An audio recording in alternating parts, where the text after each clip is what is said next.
할렐루야.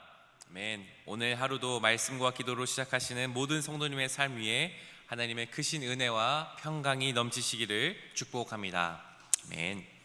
이사야 28장, 우리가 어제 살펴보았던 지난주에 28장 초반에서는 사마리아 사람들을 향하여 심판의 말씀을 하나님께서 이사야를 통해 전하셨습니다. 그리고 오늘 14절부터는 예루살렘, 이 남유다 백성을 향한 심판의 메시지가 다시 이 이사야를 통해 전해지고 있습니다. 남유다 백성은 왜 심판받을까요? 왜 하나님의 준엄한 심판대 앞에 남유다가 지금 이런 경고를 받고 있을까요? 오늘 읽은 본문에서는 그 이유가 명시되지 않았습니다. 그러나 이 당시에 복잡한 이 국제 정세 속에서 남유다가 잘못하는 것은 무엇이냐 하면 바로 하나님이 아니라 자신을 지켜줄 대상을 애굽, 이집트로 삼았기 때문입니다. 이 남유다는 이 복잡한 여러 가지 정세 속에서 서로 싸우고 배신하고 다투는 이 상황 속에서 자신들을 지켜줄 나라가 어딘가, 그것을 바로 눈을 아래로 돌려서 그 강대했던 나라 이집트, 애굽을 보았습니다. 그리고 그 이집트가 자신들을 지켜줄 유일한 희망이자 유일한 길이라고 생각했던 것이지요. 그래서 14절과 15절에 이렇게 말씀하십니다. 이러므로 예루살렘에서 이 백성을 다스리는 너희 오만한 자여, 여호와의 말씀을 들을지어다. 너희가 말하기를 우리는 사망과 언약하였고 스올과 맹약하였은즉 넘치는 재앙이 밀려올지라도 우리에게 미치지 못하리니 우리는 거짓을 우리의 피난처로 삼았고 허위 아래에 우리를 숨겼음이라 하는도다. 아멘. 이집트가 자신을 구원할 것이라고 생각하며 맺은 언약을 향해 한마디로 이렇게 평가하십니다. 오만한 자여. 나름대로 머리를 쓰고 국제 정세를 파악하고 분석하고 여러 가지 것들을 고려해서 세운 정책이 바로 무엇입니까? 이집트를 의지하는 것이었습니다. 이집트와 동맹을 맺는 것이었습니다. 그러나 하나님은 그것을 향해서 너희 오만한 자여 라고 말씀하십니다. 왜 그렇습니까? 15절에 보시면 우리는 사망과 언약하였다고 말합니다. 스올과 맹약하였습니다. 넘치는 재앙이 밀려올지라도 우리에게 미치지 않을 것이라고 말합니다. 이들은, 예루살렘 사는 이 유다 백성들은 뭐라고 생각합니까? 재앙이 아무리 넘쳐올지라도, 많은 군대가 우리에게 찾아올지라도 우리에게 미치지 않을 것이다. 왜입니까? 이집트가 우리를 구원해 줄 것이기 때문에. 그러나 하나님은 뭐라고 평가하십니까? 너희는 사망과 언약한 것이다. 스올과 맹약한 것이다. 거짓을 피난처로 삼은 것이다 라고 말씀하십니다. 이집트와 언약한 것이 아니라 오히려 그것은 죽음과 언약한 것과 다름없다. 그것은 스올과 맹약한 것이다. 너희가 한 그 선택은 패착이다. 거짓과 거짓으로 피난처를 삼았고 허위 아래에 숨겨진 것과 다름이 없다라고 하나님이 말씀하시는 것입니다. 그러니까 이집트와 언약을 맺은 것은 오히려 그들의 패착 중에 패착이라고 말씀하십니다. 16절부터 18절 말씀입니다. 그러므로 주 여호와께서 이같이 이르시되 보라 내가 한 돌을 시온에 두어 기초를 삼았노니 곧 시험한 돌이요 귀하고 견고한 귀촛돌이라. 그것을 믿는 이는 다급하게 되지 아니하리로다. 나는 정의를 측량줄로 삼고 공의를 저울추로 삼으니 우박이 거짓의 피난처를 소탕하며 물이 그 숨는 곳에 넘칠 것인즉 너희가 사망과 더불어 세운 언약이 패하며 스올과 더불어 맺은 맹약이 서지 못하며 넘치는 재앙이 밀려올 때에 너희가 그것에게 밟힘을 당할 것이라. 아멘. 하나님은 또 말씀하십니다. 한 돌을 시온에 세우겠다고 말씀하십니다. 그 돌은 무엇이냐면 바로 하나님 자신이십니다. 건물을 지을 때에 가장 기초가 되는 그 돌이 기초돌입니다. 가장 튼튼하고 중요한 돌이죠. 그 주춧돌과 기초돌 되시는 것이 바로 우리 하나님이신데, 하나님은 그 주춧돌이 되어주실 뿐만 아니라 정의와 공의로 그 측량줄을 삼으시고 저울줄을 삼으서 이 세워온 것을, 건물을 세워주시는 곳이 된다고 말씀하십니다. 그러니까 하나님이 세우시는 곳은 하나님이 스스로가 기초가 되셔서 정의와 공의로 세우는 나라, 그런 건물이지만 그러나 하나님이 아닌 다른 기준으로 세운 나라가 바로 이 예루살렘이라고 주님 말씀하십니다. 하나님이 아닌 다른 기준으로 건물을 세운 자들, 특별히 남유다는 그렇게 세워진 건물은 홍수가 몰아치고 짓밟히고 재앙이 몰려와서 그들을 뒤덮을 것이라고 하나님이 말씀하십니다. 실제로 아수르의 공격이 쉬지 않고 밤낮으로 물밀듯이 흘러들어와 그것들에게 짓밟히게 되는 것을 경험하게 될 것을 주님은 경고하고 있으신 것입니다. 이 말씀 앞에서 우리는 우리의 삶을 다시 돌아보아야 합니다. 우리는 스스로 지혜 있다고 생각하고 우리의 삶을 안전하게 하기 위해서 다른 많은 것들을 의지합니다.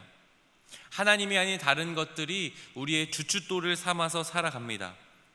그러나 그것보다 우리 하나님을 더 의지하고 있다면, 그것이 우리의 삶을 안전하게 만들어준다고 생각한다면 우리는 똑같이 하나님은 우리를 향해서 오만한 자여 라고 말씀하실 것입니다.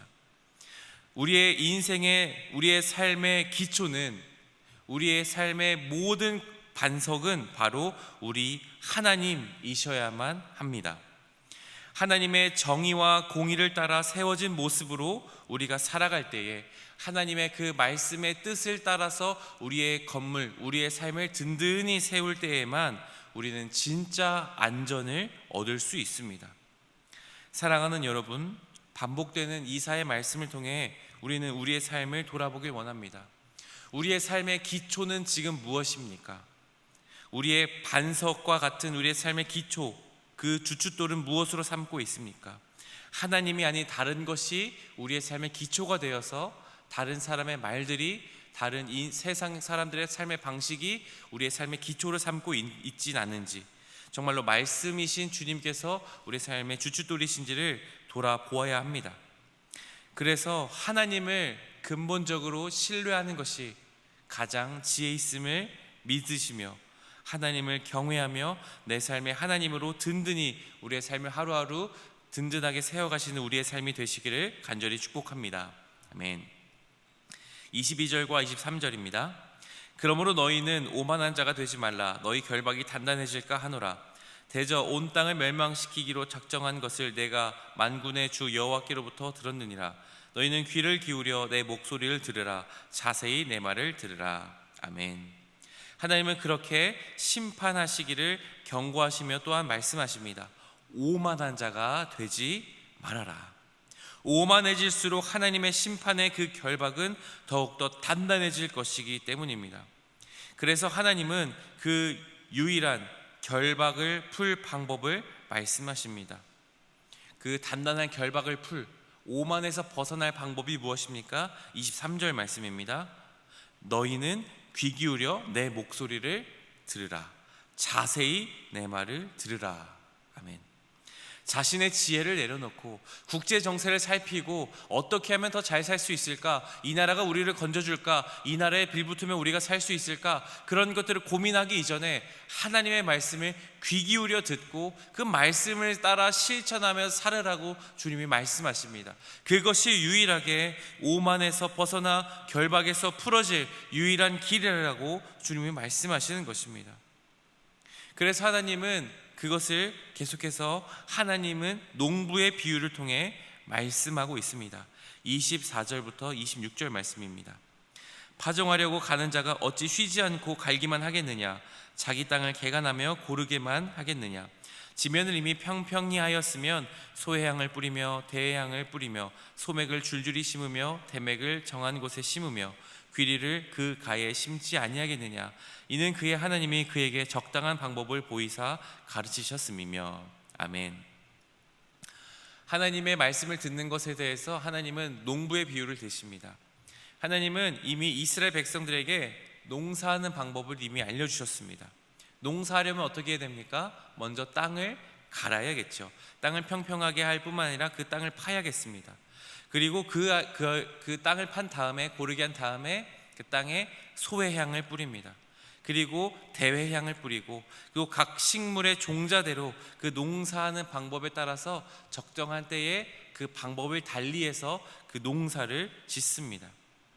하나님이 그것을 알려주셨다라고 말씀하시는 겁니다. 그 지혜를, 농사짓는 지혜를 하나님이 주셨다라는 것입니다. 그러니까 먹고 사는 모든 문제를 의미하는 이 농사에 대해서 하나님이 지혜를 주셨으니 너무나 당연하게도 너희의 지혜를 의지하지 말고 하나님의 지혜를, 하나님의 말씀을 의지하라고 하나님이 말씀하십니다. 29절을 그래서 마지막에 이렇게 말씀하시죠. 이도 만군의 여호와께로부터 난 것이라. 그의 경영은 기묘하며 지혜는 광대하니라. 아멘.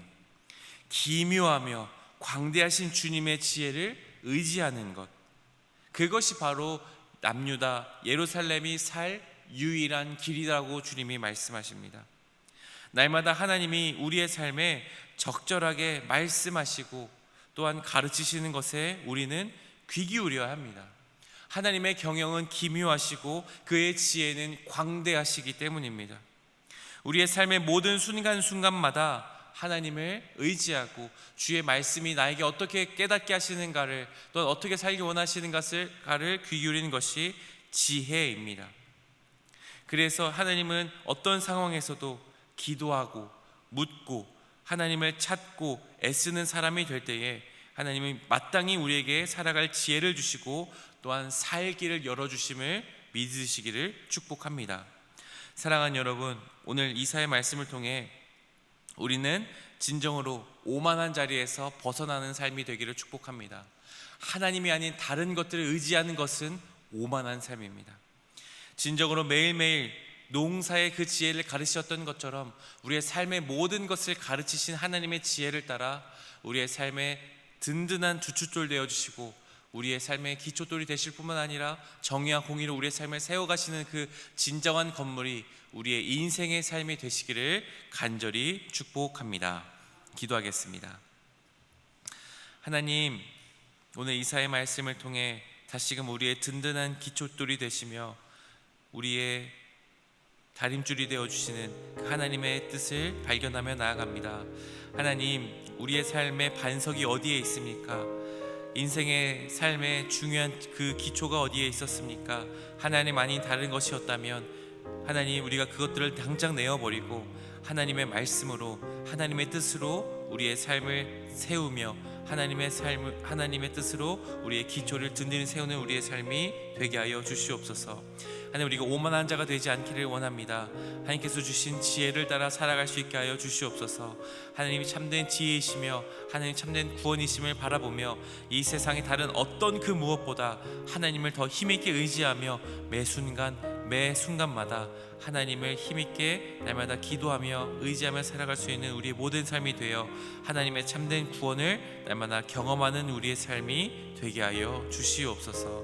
감사하옵고 이 모든 간구를 우리 주 예수 그리스도의 이름으로 함께 기도드립니다. 아멘.